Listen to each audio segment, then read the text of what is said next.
星系的碰撞在宇宙中并不罕见，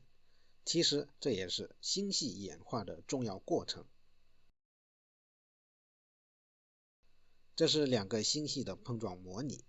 在这样大的尺度下，4种基本力中，万有引力是起主导作用的力，因此我们只考虑了引力的影响。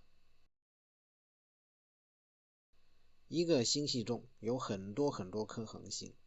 比如我们的银河系就有几千亿颗恒星，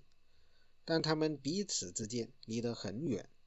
因此星系碰撞的时候，恒星很少会撞到一起。有一些恒星会被抛出去，飞向宇宙的深处，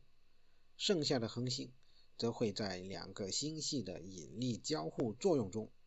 找到自己新的位置。如果这两个星系的速度足够快，它们会擦肩而过，但它们的速度不够，因此它们会纠缠在一起，最后会融合成一个更大的星系。星系的碰撞并不一定是毁灭，有时候可能是新生。